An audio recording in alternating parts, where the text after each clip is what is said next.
Today, it's 15 more Gen Con top picks in the mix with clips and riffs to get the clicks. Hey there, I'm Chaz Marler from Pair of Dice Paradise. Thank you for joining me and this shirt because we are mere days away from North America's largest annual board game convention, Gen Con, where at least 600 new board, card, and tabletop games are going to become available for gamers to add to their tables, their shelves, and their game nights. I recently combed through a list of these games and I went and picked out my top 10% that interested me the most to discuss here. This list I made started in this video, and here's another video that covers games that are only available to demo. And here's an apricot. What I'm going to try and do is I'm going to avoid games that I have previously discussed in other top 10, top 5, and other recent videos that I've made. There are 45 of my top picks still left to cover, so let's continue on with number 16. Number 16 is Kurios, a bluffing deduction game of bidding on priceless artifacts. If they're priceless, how do you know how much to bid? Anyway, Kurios is a game in which players will acquire artifacts from various different locations and dig sites. Then, using the cards in their hand and those revealed by others, they will be able to deduce the possible value of the artifacts, allowing them to focus their efforts on the more profitable ventures, at least what they believe are the more profitable ventures. 1 minute, treasures from a lost pharaoh's pyramid are going to be all the rage with collectors, and the next minute, religious artifacts discovered in a remote temple are what's in demand.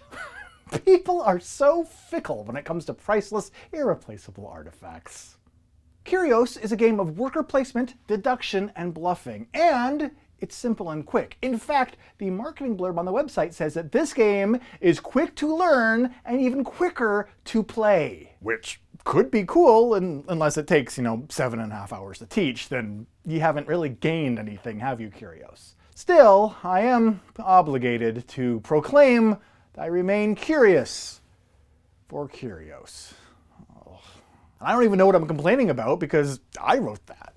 Number 17 is an expansion for Disney Villainous, Evil Comes Prepared. So prepare yourself, because in this expansion, each player takes control of 3 new Disney characters, each one a villain in a different Disney movie, which is to be expected. You got Scar from The Lion King, you got Ratigan from The Great Mouse Detective, and you have Yzma from The Emperor's New Groove. And I'm just going to claim it right now, dibs on Yzma through all eternity. And continuing the trend with the game, each player will have their own villain deck, fate deck, player board, and little 3D character piece. This expansion is going to be playable on its own, and its characters can also face off against the other Disney villains in the base game from 2018, and in the standalone, expandable, mesh it together other expansion, Wicked to the Core, which came out last year. This year, it came out before today. That's really all that's important, is that there's another expansion that also exists that's also really good. Villainous is an excellent game. Wicked to the Core is already on my game shelf, and I am fully prepared to come home from Gen Con with Evil Comes Prepared. Nailed it on the 17th take. Number 18 is Don't Get Got, a silly little party game in which you try to manipulate people into doing the things that you want them to do. Huh. Apparently I live my life as a party game. Don't Get Got is a party game in which each player receives 6 secret missions. The first player to complete 3 of these missions wins the game. But you don't have to sit at the table to complete these missions. Okay? This game is designed to be run in the background of whatever else you have going on, which means you can play it anywhere, at home, on holiday, in the office, back at home, or on another holiday. Yes, even at a party, whether that party is at home or in the office. Some examples of missions include getting a player to compliment your weird shirt, hiding your card in a jar and getting another player to open that jar for you, or making up a word and getting a player to ask you what that word means. Don't Get Got sounds like a game that I am definitely going to be subjecting a lot of my friends to frequently, whether they want to or not. In fact, this was one of my top picks that I bought, sight unseen, through the BGG pre-order system before even getting to Gen Con, so it is sitting there in a booth waiting for me to pick it up, to get got. So I'm going to go get it, and then get it to not get got. The game looks fun. Number 19 is Era Medieval Age, the next evolution in roll and writes, a roll and build. Era Medieval Age serves as the spiritual successor to Roll Through the Ages, but while Roll Through the Ages was a pioneer for roll and write style games, Era is a pioneer for roll and build style games. Am I just making all of this up? Well, no, not this time. Because in Era, your dice represent different classes of medieval society as players attempt to build the most prosperous city with them. The build part of the game comes into play as players actually do build their cities on boards using 3D pieces, such as walls, keeps, farms, and other structures. By the end of the game, each player will have their own little unique city built in front of them of their very own. Except when the game's over, you gotta give it back because it's not actually your very own forever. It's just throughout the course of the game until final scoring is done. And the one with the highest score wins the game. Now, I can't help but wonder if roll and writes are this close to wearing out their welcome and gamers in general are ready to move on to the next big thing. However, Era Medieval Age does seem to put a pretty interesting twist on this whole roll and write adventure we have going on right now, so I am interested to see in how they pull this off and manage to keep the whole roll and write genre good and fresh and... no, that's it. Cool and fresh is really my only concern, so we'll find out. Number 20 is the first expansion to Everdell, Pearlbrook. Pearlbrook introduces a new sideboard, the Riverboard, where you're going to send your frog ambassador to gather a new resource, pearls. Players will also encounter a new aquatic critter and new constructions, and all sorts of neat stuff that's just packed into this beautiful, beautiful looking expansion. The base game of Everdell plays and looks fantastic, and so when I heard that there was an expansion coming out, even if it just adds more of the same, it still got me really, really excited to find out more. So that's why I am really hoping to be able to come back from Gen Con with a copy of Pearlbrook to mesh into Everdell and keep the fun going. Number 21 is Hodari, a civilization city building game with simultaneous action selection. Hodari carries you off into the world of cultures and countries all over this flat plane we call Earth. Over the course of 3 epochs, you will experience the transformation of your new world from a small settlement to a high, sophisticated culture. And you will want to populate this world with people who come from different cultures and continents as well as different ages. And even with all of that to do, you still have to pay attention to agriculture, normal culture, and military culture. Otherwise, all of your competitors might get bigger and more successful than you, and that's no good for your country. Come on. Which poses the question of who will succeed first in creating a new, flourishing culture. The answer, of course, even though it doesn't completely make sense, is Hodari. Number 22 is Hats, a card game in which you use your hand to acquire hats for your head. In this game, 2 to 4 players will compete to acquire the most outstanding and lavish hats by exchanging cards in their hand with cards on the tea table board in the main player area. And each exchange that they do influence how each of these hats is going to be scored. Do one thing and it might make this more valuable or less valuable. Perhaps this hat goes out of vogue and is no longer very much a hat that you want. But this other hat, which used to be a garbage hat, that certainly nobody would want that hat. Now, everyone wants that hat. It's the hat you want. It's the hat you will need to win. Because the player with the highest score will win this game. Oh, they'll win the game. Oh, son of a gun. Additionally, also probably important to note, is that the game appears to come with a plastic replica of a chocolate chip cookie. I repeat, a plastic replica. So please, exercise some wisdom and learn from my mistakes. Think twice before you wear this shirt next time you make a video. Number 23 is Heist, a cooperative, memory-driven dexterity game with a big chunky piece of plastic sitting in the front of has a neat thing that sits on the table that's made out of plastic. And it's not a replica of a chocolate chip cookie, it looks like a safe. Continuing on. Here's something that I think that you should do. Pull off the heist of the century and get rich quick, or lose it all. That's it. Those are your 2 choices. Unfortunately, there's now a cooperative electronic game called Heist, which will accommodate the decision that you make. Because in this game, players can take on the roles of different characters: moneyman, hacker, lookout, or explosive experts. They aren't proper named experts, they're just generically named experts. But that's good enough for me, because they will work together to open an electronic safe and grab $50 million in fake, cold hard cash along the way of their exploits. The stakes have never been higher, other than the fact that this is completely fake money, but play along, because you will choose your character, you will use and trade tools to complete the task at hand, and you'll have to listen closely to your team leader because one false move, just one, you'll trip the alarm, and boom, you have to wrap up the game and send it back to the store. The stakes are that high. Okay, that's not true. But Heist does include a 3D safe for players to crack, 5 progressive levels of difficulty, and a bonus top secret 6th level that's waiting to be unlocked. You know what else we've unlocked? A word from our sponsor. Welcome back, and sure, you could subscribe, I wouldn't mind. Number 24 is Haga, a game that demonstrates that cats have been a thorn in people's sides ever since the Stone Age. Haga is an action selection resource management game for 2 to 5 players, ages 8 and up, set in the prehistoric period. In this game, players are going to take turns playing their action card to a central board, paying careful attention to how they place it and where they place it, because you're going to have to rotate it certain ways in order to get optimal actions during your turn. This is because the number of hands pointing to an action space determines how many times you get to use that action on your turn. Throughout the course of the game, players will gather resources and use them to complete trade agreements, they will lure mammoths to the tribe herd, and they'll pay homage to the old nature gods. But then, there's the cat, Haga.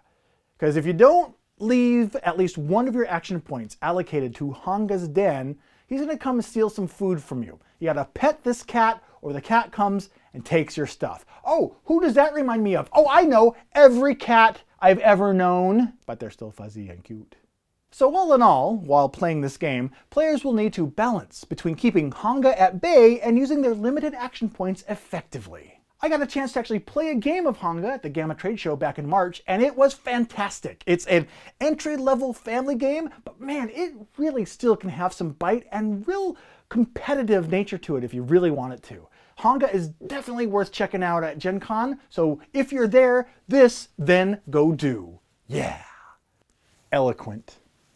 Number 25 is Horrified, a cooperative strategy game based on all of those famous monsters that we all know and love so well. Now, what you need to do is you need to imagine with me living in a place so wretched that is not plagued by not 1, not 2, not even 3 monsters, but 7 of the most horrifying fiends that you have ever laid disconnected eyes on. No, it's not your 10-year high school reunion, it's Horrified, based on the monsters from Universal's cinematic Dark Universe. Oh, come on, guys. Give the Dark Universe a 3rd chance, okay? Aw, quitters. I'm not watching it either. In this game, you will come face to face with all of these monstrous monsters as you work together to rid the town of the maniacal or just misunderstood creatures before it's all too late. Horrified includes high-quality sculpted miniatures of Frankenstein, the Bride of Frankenstein, the Wolfman Dracula, the Mummy, the Invisible Man, and the creature from the Black Lagoon. The game is designed to be innovative and easy to learn in its gameplay, and has players working together against the monsters with varying levels of difficulty. Each monster is unique, requiring a different strategy and tactics in order to be defeated. So don't be frightened of Horrified. Instead, check this game out and see if it's one that's going to make your spine tingle. I just made that up. Number 26 is Incubation, which is possibly a card game about farming fantasy dice animals. There were a lot of words in this description, so let's sort this out together. Here's what you need to know. An incredible discovery has been made that will change the world forever. High in the snow-capped mountains, explorers have come across a number of large, colorful dragon eggs. And now, the whole world is clamoring to get their hands on what's inside. Dragon yolk. No? Something better. In Incubation, 2 to 5 players take on the role of entrepreneurial dragon breeders looking to make a fortune by collecting the required resources and feeding them into their special dragon egg incubators to hatch them and reap them rewards. As the dragons begin to emerge from their eggs, players can use them to fulfill objective cards which earn them coins. And the breeder who has earned the most coins through hatched dragon eggs, completed objective, and collected tokens wins the game. No word yet, though, on what they end up doing with the dragons that hatch. I'm thinking 2 words: dragon podiatrist. Number 27 is an expansion I've been waiting for a long time, the expansion to Inish, Seasons of Inish. In this expansion, Inish welcomes a 5th player into the mix. Also in this expansion, players will discover new gameplay with the Seasons wheel, bringing new modularities and modalities of victory. I don't know what either of those two words mean. All I do know is it means more neat stuff for more players to do. Things like explore the 6 new territories and lead your troops from the harbors to the island. And if you're not big on ports, this expansion also offers new action cards as well. The marketing copy for Seasons of Inish tells us to go back to the adventure warrior and may the gods be on your side. And I, for once, am ready, bound, and determined to listen to that marketing copy. Number 28 on my list of games to check out at Gen Con is Kenny G Keeping It Saxy. Yep, it really is. Now at first, I thought that I wanted to try out this game, but then I saw the back of the game box and I knew it must be mine. So what are we doing in this game? Well, we will help Kenny G stay in the groove with the power of jazz. Because in this cooperative game, players will work together to make sure that Kenny stays smooth and saxy through his hectic days of musicianship and participating in the AT&T Pebble Beach National Pro-Am Golf Tournament. It's what he does. During each round, players will play sound cards, which will help Kenny overcome uncool events, detangle his luscious locks, and avoid rush hour traffic without missing a brassy beat. No jazz playing in the elevator will burn the building down. Better yet, scat with your friends with a little biddly scoodly doodly bop bip bop, because with that, you can help get Kenny back in the groove and keep it smooth and ho ho ho, so saxy. This game looks ridiculous, but wonderfully so, and it's developed by Big G Creative, who also created the recent Bob Ross painting game and several other games that have been like, whoa, that's actually a pretty awesome game. So yeah, a decent, perhaps even above average game with a ludicrous theme. Oh, I'm grabbing that. Number 29 is The King's Dilemma, a game of negotiation and voting in which not everyone at the table is what they seem.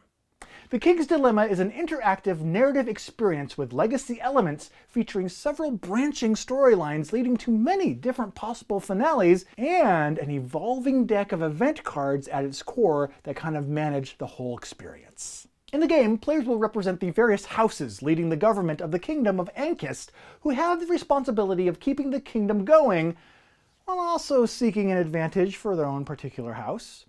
Yeah, you know what I'm talking about. Yeah, you. Okay. This power struggle that develops can lead the kingdom into war, or famine, or riot, or it could generate wealth and well-being. Who knows? Anything can happen. And happen it may, because every decision has consequences, and what's good for the kingdom as a whole may be bad for your family.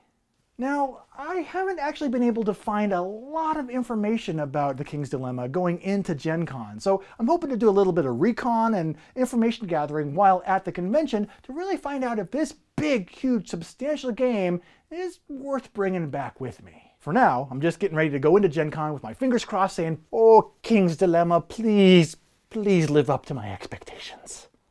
And number 30, while being only the midpoint on our overall list, is the game that I am perhaps the most excited to find out more about at Gen Con, Las Vegas Royale.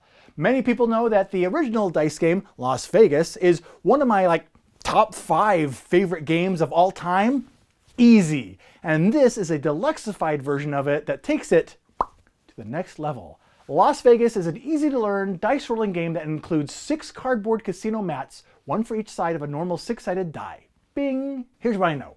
Las Vegas Royale combines the original Las Vegas dice game from 2012 with some of the elements from the Las Vegas Boulevard expansion from 2014, including 12 expansion tiles. Is this just a repackaging of the base game with its expansions, or is there some retooling going on here and some new content? That is what I want to find out at Gen Con, and is why Las Vegas Royale is on the list at number 30. Alright, so that's it for this installment, but join me in a new shirt in a few days as we continue on to the next batch of games on this list of the top 60 games coming out for sale at Gen Con. Until then, I've been Chaz Marler from Pair of Dice Paradise, and take care.